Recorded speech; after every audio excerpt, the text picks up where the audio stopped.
La sangre en las sábanas de seda blanca no era suficiente. Los 3 notarios papales exigían más y más.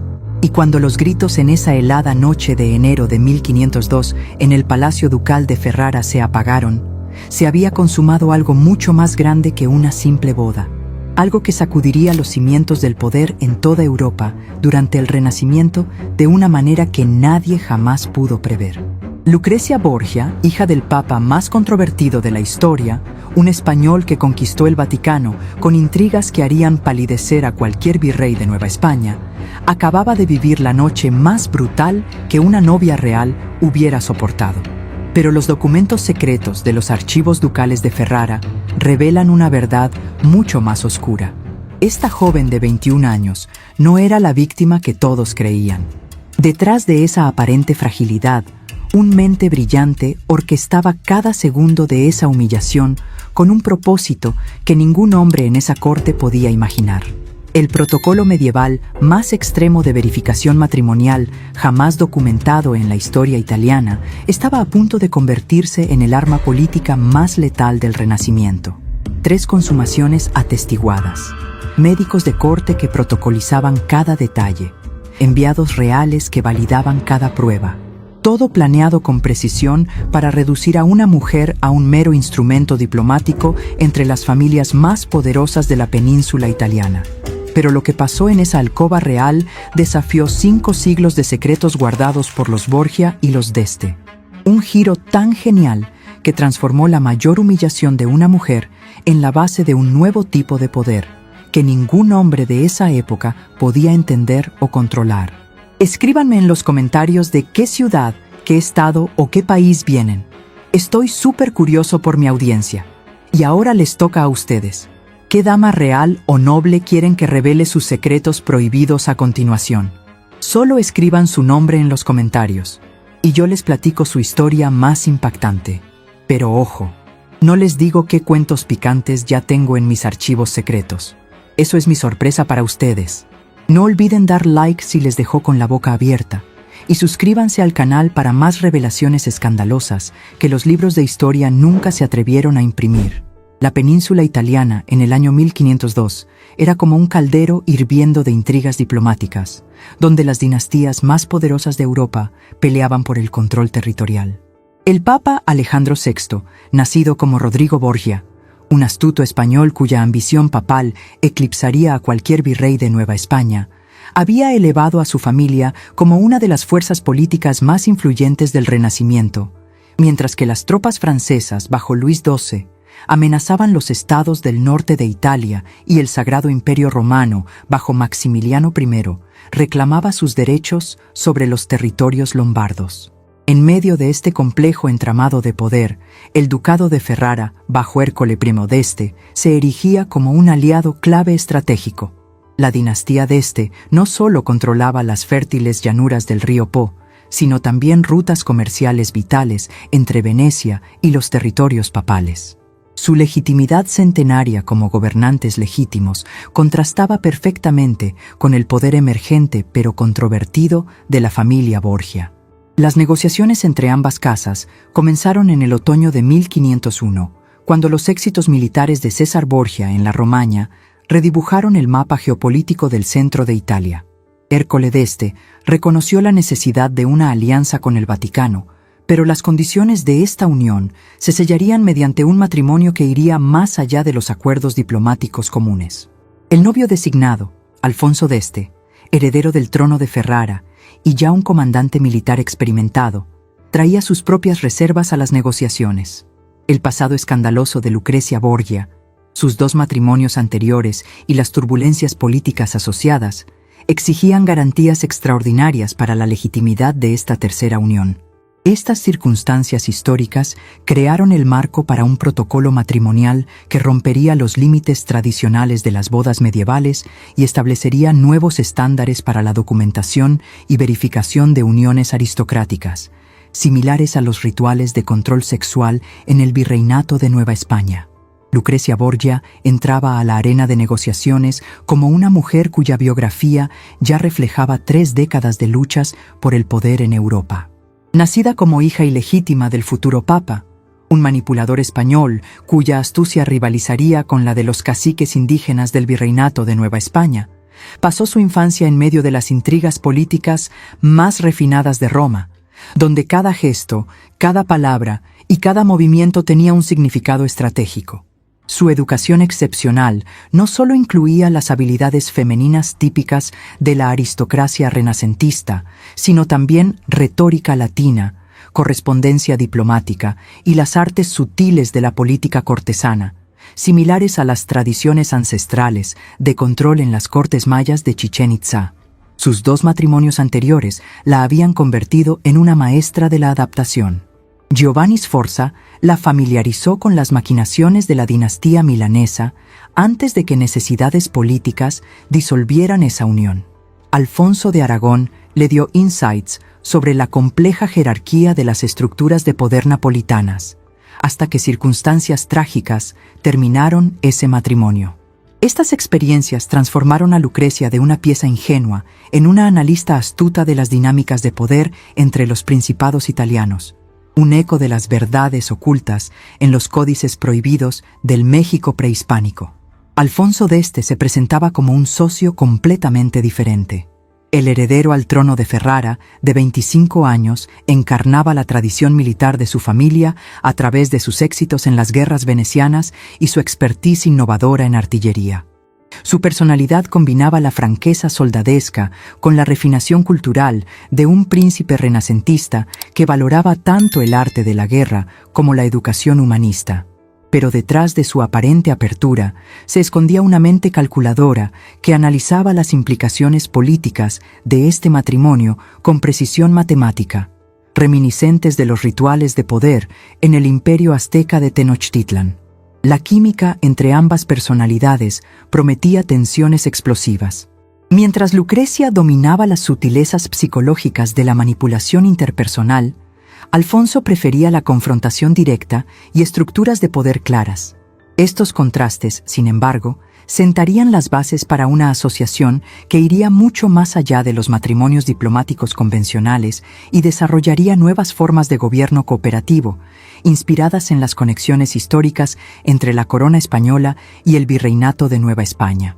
Los archivos secretos de Ferrara guardan documentos que revelan un sistema impactante de control corporal, implementado semanas antes del matrimonio real, similar a las vigilancias íntimas en los conventos del Virreinato de Nueva España. El Códice de Verificación Matrimonial, desarrollado por una comisión de juristas vaticanos y médicos de corte ferrareses, establecía protocolos que eliminaban sistemáticamente cualquier intimidad de una novia aristocrática y la convertían en una prueba viviente de acuerdos diplomáticos, un eco de los mecanismos de control sexual en las cortes mayas de Palenque. Maestro Giovanni Battista da Imola, el médico principal de la corte d'Este, recibió en noviembre de 1501 la orden de desarrollar un sistema completo para monitorear el estado físico de Lucrecia. Sus anotaciones privadas, descubiertas apenas en 1987 en un tesoro sellado del Palazzo Ducale, documentan un régimen de control médico que incluso para estándares renacentistas era extremo. Exámenes ginecológicos semanales no solo verificaban la salud de Lucrecia, sino que también supervisaban y registraban su actividad sexual, reminiscentes de las tradiciones ancestrales de vigilancia en el imperio azteca de Tenochtitlan. Estos protocolos médicos iban mucho más allá de chequeos de salud comunes. Las notas de da Imola prueban que Lucrecia se sometía diariamente a una serie de procedimientos que ponían su corporalidad completamente bajo el control de hombres extraños. Inspecciones matutinas por sirvientas femeninas bajo supervisión médica verificaban cada aspecto de su integridad física. Reportes vespertinos a una comisión de representantes ferrareses y papales documentaban cada cambio, cada irregularidad y cada indicio de actividad sexual, como los documentos prohibidos del Archivo General de la Nación, AGN, sobre la Inquisición novohispana. La ceremonia de purificación prematrimonial se convirtió en un ritual de múltiples etapas que desmantelaba sistemáticamente la autonomía de Lucrecia. Donna Hipólita Bentivoglio, una de las damas de corte más experimentadas de Ferrara, lideraba un equipo de 12 mujeres especialmente entrenadas, responsables de la preparación corporal de la novia. Sus reportes detallados, escritos en un código encriptado que solo se descifró en el siglo XX, revelan prácticas que los espectadores modernos reconocerían como una degradación sistemática, similares a los rituales de control en los conventos y monjas coronadas de Nueva España. Los rituales diarios de baño se extendían por varias horas e incluían no solo los aspectos obvios de higiene corporal, sino también procedimientos invasivos para verificar la virginidad. Hierbas especiales importadas de Oriente debían dar a la piel de Lucrecia un brillo particular, mientras se probaban sus reacciones corporales a diversas sustancias. Estas pruebas no solo servían para el cuidado de belleza, sino también para recopilar datos médicos sobre su capacidad reproductiva y responsividad sexual, un paralelo con los códices prehispánicos que ocultan verdades sobre la sexualidad en culturas mesoamericanas. Monsignore Francesco Troches, el legado papal para asuntos matrimoniales, desarrolló paralelamente un sistema de preparación psicológica que buscaba hacer predecible el comportamiento de Lucrecia durante la noche de bodas.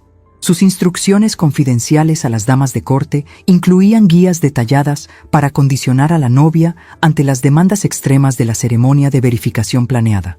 Lucrecia debía acostumbrarse sistemáticamente a la manipulación corporal y la observación para prepararse para la inusitada publicidad de su noche de bodas, como las verdades ocultas en los archivos de antropología e historia de México sobre el control sexual en la nobleza criolla. Las bases jurídicas de este control se enraizaban en una interpretación revolucionaria del derecho canónico por el cardenal Oliviero Carafa, jurista vaticano. Su tratado de matrimonio verificando argumentaba que la importancia política de ciertas bodas justificaba medidas extraordinarias para asegurar su legitimidad. Esta justificación permitía la implementación de protocolos de vigilancia que eliminaban cada aspecto de la privacidad de Lucrecia y la transformaban en un documento viviente de acuerdos diplomáticos, similar a los matrimonios arreglados y dotes en el virreinato de Nueva España. La creación de un observatorio especial en el tercer piso del Palazzo Ducale demostraba la sofisticación tecnológica de este sistema de control. Una red de pasadizos ocultos y puestos de observación permitía un monitoreo continuo sin presencia visible de los guardias. Lucrecia vivía prácticamente en una jaula dorada, donde cada movimiento era registrado y analizado para identificar riesgos potenciales en la ceremonia planeada.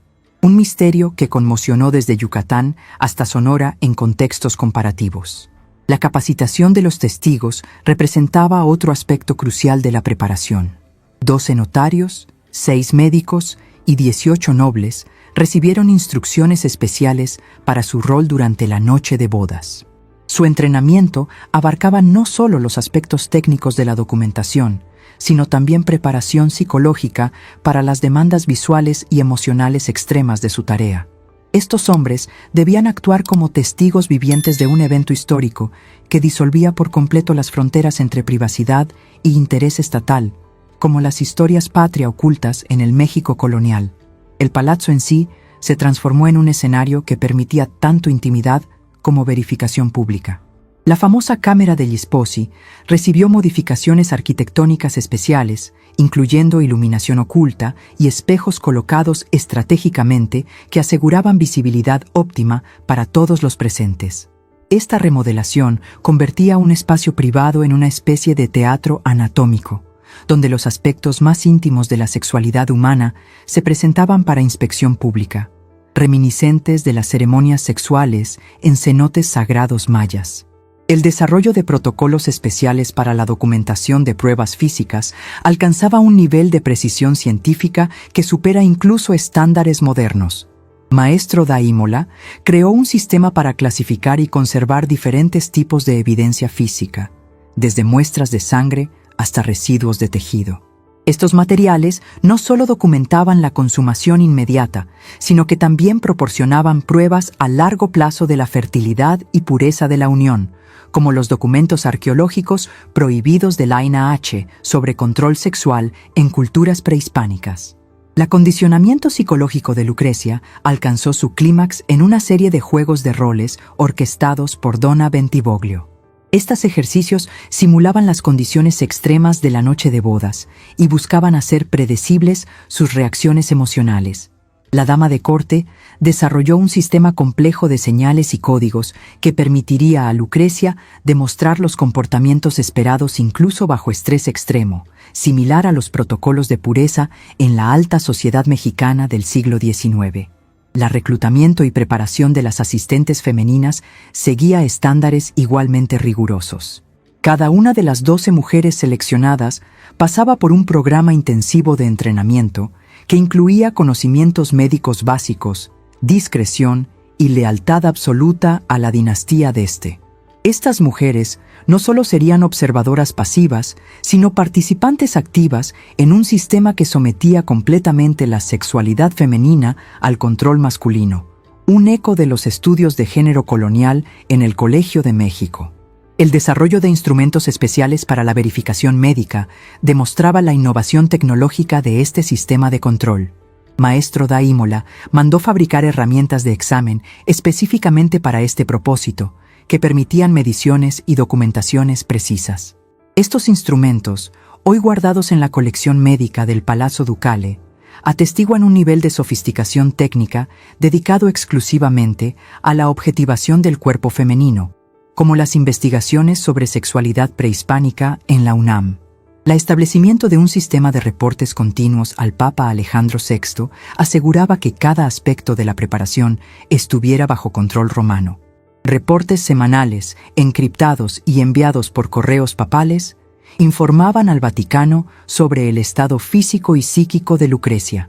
Esta correspondencia, cuyo descifrado solo se logró en el siglo XXI, revela el alcance del micromanagement papal sobre los aspectos más íntimos de su hija, similar a los documentos del AGN sobre la Inquisición y control de la sexualidad femenina. La preparación final incluía el desarrollo de protocolos de emergencia para varios escenarios de fracaso. ¿Qué pasaría si Lucrecia no cumplía con las demandas físicas? ¿Cómo reaccionarían los testigos si la consumación no proporcionaba la prueba visual esperada?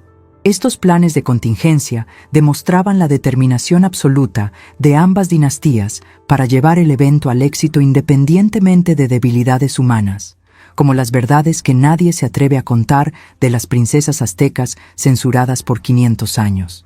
Esta preparación meticulosa culminó en la noche del 2 de enero de 1502, cuando en el Palazzo Ducale se desplegó una escena que incluso para los estándares del Renacimiento era inaudita. Los meses de condicionamiento orquestados con precisión ahora enfrentarían su prueba definitiva, mientras se desarrollaba un evento que cambiaría fundamentalmente las relaciones de poder entre hombre y mujer en la aristocracia europea, un eco impactante de los rituales de control sexual en el virreinato de Nueva España y los misterios aztecas de Tenochtitlan. Alfonso de Este entró exactamente a las 9 de la noche en la cámara degli Sposi, acompañado por su tío, el cardenal Hipólito de Este, y el mariscal de corte Ferrares Strozzi. Su atuendo, un manto de terciopelo negro simple sobre una camisa de lino blanco, reflejaba la seriedad del momento, mientras su lenguaje corporal revelaba una mezcla de autoridad principesca y tensión nerviosa. Los tres hombres se posicionaron según el protocolo establecido previamente. Alfonso en el centro frente a la monumental cama, sus acompañantes estratégicamente a los lados para garantizar líneas de visión óptimas a los testigos posteriores, como en las ceremonias secretas de los códices prohibidos mayas. La entrada de los observadores oficiales se dio en estricto orden jerárquico. Primero los tres notarios papales liderados por Monsignore Troches, cuyos rollos de pergamino y utensilios de escritura subrayaban la dimensión jurídica del evento. Le siguieron los 6 médicos, encabezados por Maestro da Imola, cuya bolsa de cuero contenía los instrumentos de examen desarrollados específicamente para esta ocasión. Los 18 testigos nobles, representantes de las familias más poderosas del norte de Italia, completaron esta asamblea extraordinaria que transformaba un espacio privado en un foro cuasi público, similar a las verdades ocultas en los documentos del Archivo General de la Nación, AGN, sobre la Inquisición novohispana. Lucrecia apareció al final, escoltada por Donna Bentivoglio y su séquito cuidadosamente seleccionado de 12 damas de corte. Su apariencia era el resultado de meses de preparación. El vestido de seda blanca entretejido con hilos de oro y aberturas colocadas estratégicamente permitía una presentación digna y accesibilidad práctica para las inspecciones planeadas. Su expresión facial, una máscara de serenidad aristocrática y tensión apenas contenida, no revelaba nada de los procesos mentales que ocurrían en ese instante. Un secreto prehispánico que nadie se atreve a contar. La primera consumación comenzó a las 21:30 bajo los ojos de todos los presentes. Maestro Daímola se posicionó inmediatamente junto a la cama para documentar médicamente cada aspecto del suceso, mientras los notarios llevaban sus protocolos en tiempo real. El elemento más inusual de esta ceremonia no radicaba en su publicidad, sino en el comportamiento de Lucrecia. En lugar de demostrar la pasividad esperada, asumió activamente el control del desarrollo y transformó su aparente objetivación en un instrumento de demostración de poder, reminiscentes de los rituales de Xochiquétzal en el Imperio Azteca. Su comunicación con los testigos se daba a través de un sistema complejo de miradas y gestos que había desarrollado durante la fase de preparación. Cada uno de sus movimientos parecía espontáneo y calculado al mismo tiempo, como si sutilmente invirtiera los roles entre observadores y observada. Los testigos masculinos, que esperaban ejercer control sobre el evento, se encontraron cada vez más en la posición de extras en un drama cuya dirección Lucrecia había tomado sin que se dieran cuenta, como las noches secretas de Carlota en Chapultepec. El proceso de verificación médica después de la primera consumación duró 20 minutos completos. Maestro Daímola realizó sus exámenes con rigor científico, mientras 2 asistentes protocolizaban cada hallazgo. Las pruebas físicas, manchas de sangre en las sábanas, cambios corporales, residuos de tejido, se catalogaron sistemáticamente y se conservaron en contenedores especialmente preparados. Esta recolección de evidencia no solo documentaba la consumación, sino que también servía como confirmación duradera de la legitimidad del matrimonio, similar a los documentos arqueológicos prohibidos sobre control sexual en la nobleza tarasca purépecha. Pero durante esta documentación minuciosa se dio una transformación psicológica que ninguno de los hombres involucrados había anticipado. Lucrecia usó las pausas entre los actos corporales para entablar conversaciones discretas con testigos individuales, explorando sus preocupaciones y sondando sus posiciones en diversas cuestiones políticas. Lo que se planeó como pura objetivación se convirtió en una misión de reconocimiento diplomático, donde recolectó información valiosa sobre las relaciones de poder y lealtades de los nobles presentes. Un misterio que cambió el destino de las mujeres mexicanas desde el virreinato. La segunda consumación a las 23:15 demostró una escalada adicional en la estrategia de Lucrecia. Había estudiado las reacciones de los espectadores durante el primer acto y ahora usaba su comprensión de su psicología para fortalecer su posición. Su interacción con Alfonso cambió de cumplimiento pasivo a asociación activa, comunicándole que no era solo receptora, sino una participante igualitaria en este evento histórico, como las verdades del porfiriato sobre influencias francesas en costumbres íntimas. Alfonso, por su parte, comenzó a reconocer la inteligencia extraordinaria y el ingenio estratégico de su nueva esposa. Su actitud inicial, una mezcla de arrogancia principesca y dominancia masculina, dio paso gradualmente a una fascinación por la capacidad de Lucrecia de generar ventajas políticas, incluso bajo circunstancias extremas. Esta realization marcó el inicio de una asociación que iría mucho más allá de la conexión diplomática planeada originalmente. Un paralelo con los cambios en las relaciones de poder sexual durante la Revolución Mexicana. La segunda verificación médica reveló no solo las pruebas físicas esperadas, sino también la creciente confusión de Maestro Daímola sobre el comportamiento de Lucrecia. Sus anotaciones documentan su sorpresa por su resistencia física y estabilidad psíquica bajo condiciones que habrían abrumado incluso a cortesanas experimentadas. Estas observaciones llevaron a entradas importantes en su diario médico, que más tarde servirían como base para teorías revolucionarias sobre la sexualidad femenina y el poder, inspiradas en estudios de antropología histórica mexicana del CIESAS.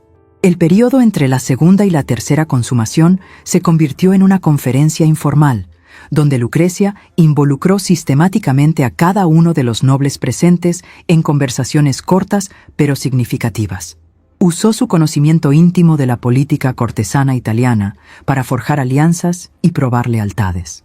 Su desnudez, que teóricamente la hacía vulnerable, se transformó paradójicamente en un símbolo de su valentía y sofisticación política, como la monja que sedujo al virrey en Nueva España, un escándalo prohibido jamás contado. La tercera y final consumación a la 1:30 de la madrugada alcanzó el clímax de esta noche extraordinaria. Para ese momento, la dinámica en la habitación se había invertido por completo. Los hombres, originalmente pensados como controladores y supervisores, se encontraron en el rol de admiradores de una performance política que superaba con creces sus expectativas. Lucrecia había convertido el sistema que debía oprimirla en una plataforma para demostrar sus habilidades excepcionales, un secreto que viajó de Teotihuacán a Palacio Nacional. Alfonso reconoció en ese instante que no solo había adquirido una alianza política, sino una sociedad intelectual con potencial para multiplicar exponencialmente el poder del ducado de este. Su trato hacia Lucrecia durante la tercera consumación reflejaba esta comprensión. En lugar de tratarla como objeto, interactuó con ella como socia igual en un juego político complejo, similar a los protocolos de pureza en la alta sociedad mexicana del siglo XIX. La documentación médica final a las 2:45 confirmó no solo la triple consumación, sino que también registró las observaciones revolucionarias de Maestro da Imola sobre los aspectos fisiológicos de la autonomía sexual femenina. Sus anotaciones detalladas sobre las reacciones corporales de Lucrecia y su capacidad para mantener control sobre sus propias experiencias sexuales formaron más tarde la base para tratados médicos que cuestionaron las ideas tradicionales sobre la pasividad femenina, un eco de las investigaciones sobre feminilidad en culturas mesoamericanas de la Universidad Iberoamericana. La documentación jurídica por los notarios papales alcanzó un nivel de detalle que supera incluso estándares legales modernos. Cada aspecto de la triple consumación se registró en terminología latina precisa, incluyendo sellos de tiempo, posiciones corporales y reacciones de todos los involucrados. Estos documentos crearon un precedente para la verificación legal de matrimonios aristocráticos que serviría como modelo por siglos, como las cartas de monjas coronadas novohispanas.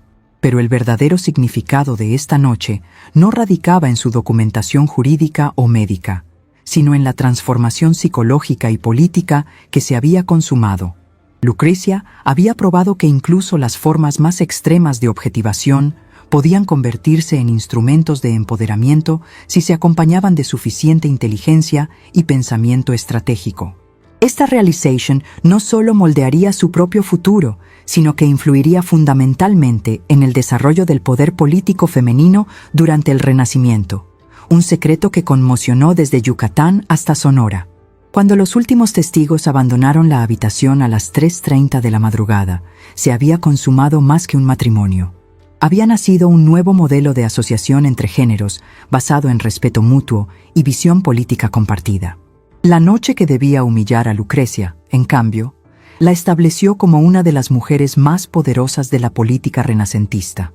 Las repercusiones inmediatas de esta noche extraordinaria se desplegaron ya en las primeras horas después del evento, cuando los testigos enviaron sus reportes oficiales a sus respectivos señores. El cardenal Hipólito d'Este redactó antes del amanecer una despacha encriptada al Papa Alejandro VI, en la que no solo confirmaba la consumación exitosa, sino que también expresaba su admiración por la refinación política de Lucrecia. Esta correspondencia, descubierta apenas en 1923 en los archivos secretos vaticanos, revela el alcance completo de la confusión que el comportamiento de Lucrecia causó entre los observadores masculinos, un secreto prehispánico similar a los rituales ocultos en los códices aztecas prohibidos. Maestro da Imola comenzó esa misma noche a escribir sus observaciones médicas, que más tarde entrarían en la historia de la medicina renacentista como observaciones de natura femenina. Sus anotaciones documentaban no solo los aspectos físicos de la triple consumación, sino también sus descubrimientos revolucionarios sobre las conexiones psicosomáticas entre la sexualidad femenina y el poder político. Estas escrituras formaron la base para una nueva disciplina médica que se ocupaba de la fisiología de la autoridad femenina, un eco de las verdades del virreinato sobre el control sexual en conventos novohispanos. Las reverberaciones políticas alcanzaron en pocos días todos los cortes de Italia. El duque Ludovico Sforza en Milán recibió reportes detallados del evento a través de sus espías y reconoció inmediatamente sus implicaciones estratégicas para el equilibrio de poder en el norte de Italia.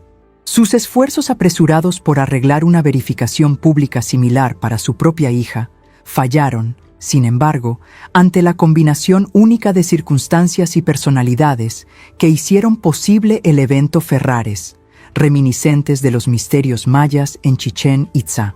La utilización sistemática de Lucrecia de la información recolectada esa noche demostraba su capacidad extraordinaria para transformar inteligencia privada en poder político. Dentro de una semana después de la boda, había sostenido conversaciones discretas con cada uno de los nobles presentes, empleando estratégicamente los insights ganados durante la consumación sobre sus caracteres y motivaciones. Estas pláticas resultaron en una serie de alianzas informales que alteraron fundamentalmente el entramado de poder tradicional en la corte Ferrares, como las tradiciones ancestrales de control en la nobleza criolla mexicana. Alfonso d'Este reconoció rápidamente que su nueva esposa representaba mucho más que una conexión diplomática. Su habilidad para analizar y manipular la autoridad masculina sin arriesgar confrontación abierta resultó invaluable en las complejas negociaciones con enviados franceses sobre el futuro de los territorios lombardos. La influencia de Lucrecia en estas charlas permaneció invisible, pero sus consejos estratégicos permitieron a Alfonso lograr concesiones que antes parecían imposibles. Un paralelo con los documentos del AGN sobre la Inquisición y la sexualidad femenina. El desarrollo de su asociación matrimonial superó todas las expectativas de los involucrados originalmente. En lugar de la jerarquía tradicional entre esposo dominante y esposa subordinada, Lucrecia y Alfonso establecieron un modelo de gobierno cooperativo basado en fortalezas complementarias. La expertise militar y cualidades de liderazgo directo de Alfonso se complementaban perfectamente con la refinación diplomática y los insights psicológicos de Lucrecia, convirtiendo al ducado d'Este en una de las fuerzas políticas más dinámicas del Renacimiento italiano, inspirado en las raíces mexicanas de poder femenino prehispánico. La documentación de sus procesos de decisión conjunta, preservada en las anotaciones privadas de Alfonso, revela un enfoque revolucionario en la Xingxi de poder aristocrático. Las decisiones políticas importantes ya no se tomaban por decretos principescos, sino a través de consultas exhaustivas entre ambos socios, incorporando sus perspectivas y expertices diferentes. Este método resultó extraordinariamente efectivo e influyó en la gobernanza de otros principados italianos, similar a los cambios en las relaciones de poder sexual durante la Revolución Mexicana. La reacción del Papa Alejandro VI a los reportes de Ferrara demostraba su actitud compleja hacia su hija. Por un lado, estaba orgulloso de su éxito político y su capacidad para elevar el prestigio de la familia Borgia. Por otro, le inquietaba su creciente independencia y su potencial para perseguir objetivos políticos propios que no necesariamente coincidieran con sus intereses. Sus cartas subsiguientes a Lucrecia reflejan esta ambivalencia, admiración mezclada con advertencias sutiles contra una autonomía excesiva, como las historias patria ocultas sobre mujeres poderosas en el México independiente. La dimensión internacional de las repercusiones se mostró en las correspondencias diplomáticas entre varios cortes europeos. El emperador Maximiliano I recibió reportes detallados del evento Ferrares a través de sus agentes italianos y reconoció su potencial como modelo para fortalecer alianzas matrimoniales habsburguesas. Sus intentos por establecer procedimientos de verificación similares para sus propios familiares fallaron, sin embargo, ante la combinación única de factores culturales y políticos que posibilitaron el experimento italiano, un misterio azteca que cambió la historia de México. Los cambios a largo plazo en la cultura política de Ferrara se manifestaron en una transformación gradual, pero fundamental de las estructuras cortesanas. Los roles de género tradicionales comenzaron a disolverse cuando otras mujeres nobles siguieron el ejemplo de Lucrecia y asumieron roles activos en la política. Esta evolución creó una nueva forma de sociedad aristocrática, donde la inteligencia femenina y las habilidades diplomáticas se reconocían como equivalentes al poder militar masculino, reminiscentes de las verdades sobre el poder femenino en el México antiguo desde los señoríos zapotecos de Oaxaca. Las investigaciones médicas de Maestro Daimola, inspiradas en sus observaciones durante la noche de bodas, llevaron al desarrollo de teorías revolucionarias sobre la fisiología del poder femenino. Sus tratados sobre las conexiones entre autonomía corporal y autoridad política influyeron en una generación de pensadores renacentistas y contribuyeron a la emergencia de nuevos conceptos filosóficos sobre género y dominio, como los estudios sobre sexualidad prehispánica en la UNAM. Los precedentes jurídicos creados por la documentación minuciosa del evento influyeron en el desarrollo del derecho familiar en toda Europa. Los protocolos Ferrares se convirtieron en el estándar de oro para la verificación legal de matrimonios aristocráticos e inspiraron procedimientos similares en otros cortes. Al mismo tiempo, establecieron nuevos principios legales respecto a la carga de la prueba y la documentación en cuestiones de legitimidad matrimonial, similar a los documentos virreinales sobre matrimonios arreglados en Nueva España. La transformación personal de Lucrecia, de un objeto de manipulación política a una actriz autónoma del poder, inspiró a una generación de mujeres nobles a reevaluar sus propias posibilidades. Su correspondencia con otras mujeres influyentes del Renacimiento, incluyendo a Isabela d'Este y Caterina Sforza, documenta la emergencia de una red informal de poder político femenino que desafiaba cada vez más las jerarquías masculinas tradicionales, un eco de las figuras históricas como la Malinche y Sor Juana en las raíces mexicanas. Las modificaciones arquitectónicas en el Palazzo Ducale reflejaban la nueva realidad política. La Cámara degli Sposi no solo se restauró, sino que se transformó en un símbolo de la asociación igualitaria entre Alfonso y Lucrecia. Se crearon nuevos espacios que facilitaban consultas y procesos de decisión conjuntos, por lo que la estructura física del palacio reflejaba los cambios evolutivos en el ejercicio de poder, como el secreto que ocultaron en el Zócalo durante 500 años. Las repercusiones culturales se mostraron en la emergencia de nuevas formas literarias y artísticas que tematizaban el poder político femenino. Poetas de corte comenzaron a componer epopeyas que celebraban la inteligencia y brillantez estratégica de Lucrecia, mientras artistas creaban retratos que la representaban no como esposa decorativa, sino como gobernante igualitaria. Esta producción cultural contribuyó a la difusión de nuevos conceptos sobre roles de género en la sociedad aristocrática, inspirados en las tradiciones ancestrales de mujeres poderosas mexicanas. Las consecuencias económicas de la dinámica de poder alterada se manifestaron en el creciente influencia de Ferrara sobre las redes comerciales del norte de Italia. Las habilidades diplomáticas de Lucrecia abrieron nuevas rutas comerciales y asociaciones que desarrollaron el ducado como un centro económico importante.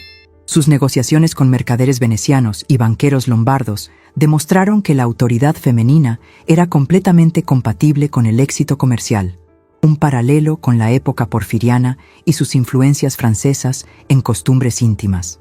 Los aspectos militares del poder de este experimentaron también cambios significativos.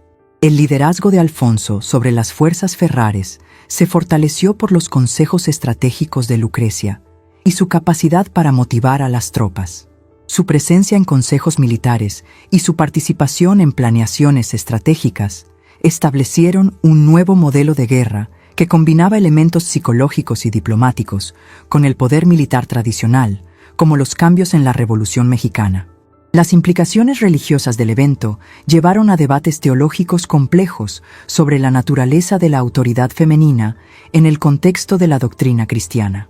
Mientras clérigos conservadores veían el comportamiento de Lucrecia como un desafío al orden religioso tradicional, teólogos progresistas argumentaban que sus habilidades eran un don de Dios para fortalecer el dominio cristiano.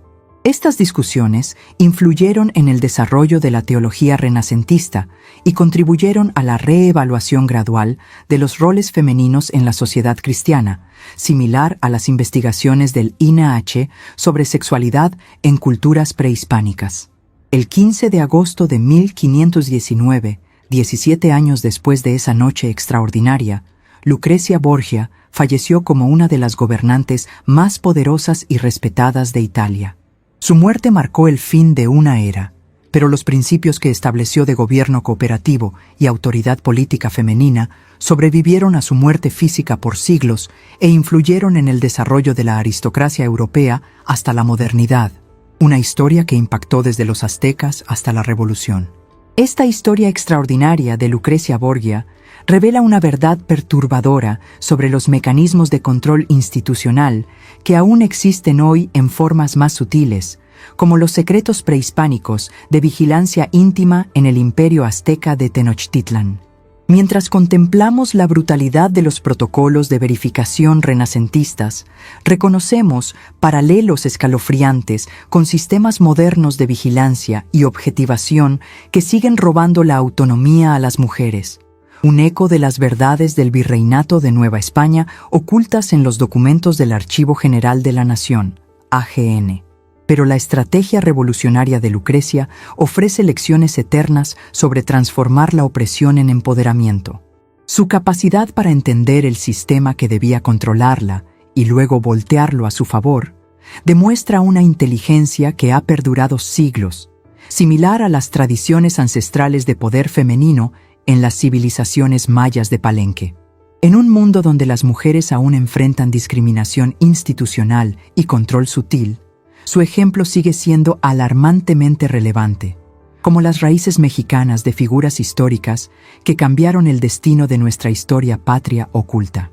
Los archivos secretos de las cortes europeas guardan innumerables historias más que exponen el verdadero alcance del control sistemático sobre la sexualidad y el poder femenino. Cada una de estas historias espera ser descubierta y contada. Historias de mujeres que, a pesar de circunstancias extremas, encontraron formas de burlar a sus opresores y escribir la historia, un misterio azteca que nadie se atreve a contar, censurado por 500 años. Si esta revelación sobre la noche de transformación de Lucrecia te ha fascinado, entonces perteneces a esas personas raras que tienen el valor de mirar detrás de las fachadas de la historia oficial mexicana, lo que nunca te enseñaron en la escuela sobre los códices prohibidos y los misterios mayas. Suscríbete a este canal para acceder a más verdades prohibidas que las élites de poder en Europa y sus vínculos con la corona española han escondido por siglos, desde Tenochtitlan hasta Los Pinos. Comenta abajo qué otros secretos del Renacimiento quieres que revele y comparte este video con mujeres lo suficientemente fuertes para confrontar la realidad impactante de las estructuras de poder históricas, como la monja que sedujo al virrey en Nueva España o las noches secretas de Carlota en Chapultepec. El pasado puede no cambiarse, pero entender sus mecanismos puede revolucionar nuestro presente y futuro.